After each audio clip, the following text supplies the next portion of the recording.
A multiplicação do valor das emendas parlamentares dos últimos anos e a quase total autonomia de deputados federais e senadores para distribuir esse dinheiro tem levado pequenas cidades a um topo de um ranking de recebimento de verba por habitante. Todas as 10 cidades proporcionalmente mais beneficiadas têm menos de 6 mil habitantes. Vamos dar uma olhada numa ilustração que nós preparamos aqui e, se não der tempo da gente debater tudo nesse bloco, a gente joga lá para o próximo sem problema algum. A gente está falando, então, de valores pagos por habitantes em reais. Divinópolis, em Goiás, por exemplo, recebeu R$ 2.402,29 por pessoa. Santa Teresa, R$ 2.245.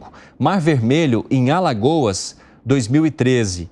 Caridade do Piauí, 1.860. Bom Sucesso na Paraíba, 1.714. Se a gente olhar mais aqui para o fim dessa lista, Ouro Velho, na Paraíba, 1.199. São Luís, em Roraima, 1.129. Buriti de Goiás, 1.162. São várias pequenas cidades de estados de todo o país, porque tem Rio Grande do Sul, aqui também com 1.355.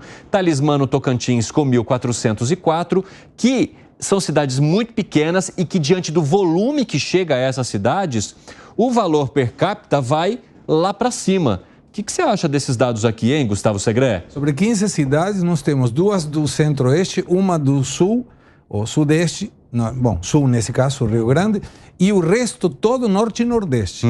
Sempre a minha pergunta, nesse caso, Evandro, é: será que tem algum parente aí, na prefeitura, que está indo favorecido por alguma das emendas parlamentares? Porque temos alguns casos que já aconteceu.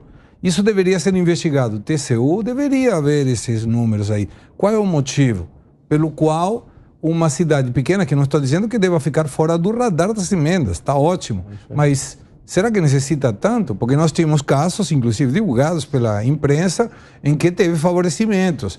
Vai a mais de um ministro, a mais de um deputado, um senador, ou um parente que está na prefeitura, vereador.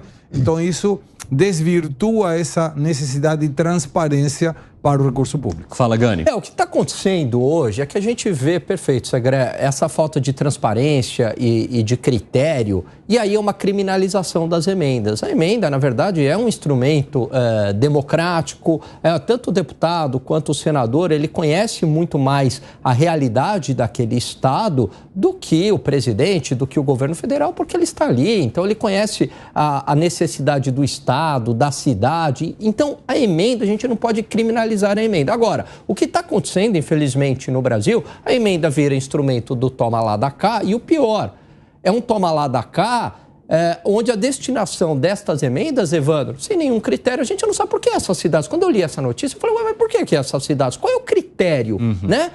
Será que também essas emendas foram destinadas com toda a transparência, mas principalmente a falta de critérios? Nos Estados Unidos, por exemplo, para você implementar uma política pública, você precisa de um estudo, por mais óbvio que seja. Então, outro dia, lá atrás, né, numa aula lá de doutorado, não sei o quê, tinha um estudo mostrando assim, que o aumento de número de policiais reduz a criminalidade. Eu estou falando, mas que baita obviedade, né? Mas por quê? Porque a política pública existe. Vamos dar uma olhada em outra cidade que eu não citei. Por exemplo, Firmino Alves, na Bahia, 1.169 por pessoa em emenda parlamentar. Cacaulândia, em Rondônia, 1.212. Valferraz, no Piauí, 1.202. Fábio Piperno, como é que você avalia a distribuição das emendas parlamentares, principalmente em cidades menores, onde o valor per capita chama tanta atenção assim? Estava fazendo aqui um exercício mental para tentar calcular quanto seria gasto, quanto seria investido em emendas aqui na cidade de São Paulo se o volume per capita fosse igualzinho ao dessa cidade goiana. Então, daria mais ou menos uns 30 bilhões de reais em emendas. 30 bilhões de reais, convenhamos, dá para fazer bastante coisa. Dá. Mas aí há duas hipóteses. Uma talvez utópica e a outra mais próxima do mundo real. A utópica. Bom, a cidadezinha pequenininha, ela recebe proporcionalmente mais, porque ela está em regiões mais carentes Então, puxa vida, ela deve ter muito mais demandas e é importante que ela receba mais dinheiro. Pega, por exemplo, o menor município de São Paulo, Borá. Se o deputado destina dinheiro para fazer uma escola em Borá, esses recursos divididos pelo tamanho da população vão dar realmente uma média poupuda, bacana.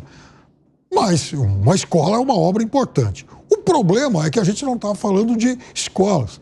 A gente está falando de qualquer coisa, de dinheiro que chega à cidade. A gente não sabe, a população não sabe como isso é investido e a gente suspeita muitas vezes da destinação desses recursos. Por isso eu acho assim, não dá para passar a mão na cabeça de ninguém. A população tem que ser vigilante em relação a isso. Se a população tiver notícia de que o seu prefeito recebeu dinheiro, os seus vereadores aprovaram recurso, tem que saber, tem que procurar se informar, tem que saber para onde isso vai. Exatamente. Porque a desinformação é que dá margem às piores suspeitas que a gente tem. O Fábio Piperno citou Borá, porque Borá foi por muitos anos, aí, segundo o levantamento do IBGE, a menor cidade do país, a cidade menos habitada. Fica ali na região de Assis, no interior de São Paulo. Já fiz várias reportagens sobre Borá, nos meus tempos de cobertura no interior de São Paulo. Abraço para o pessoal de Borá e de todo o Centro-Oeste paulista. Saudades de vocês, hein?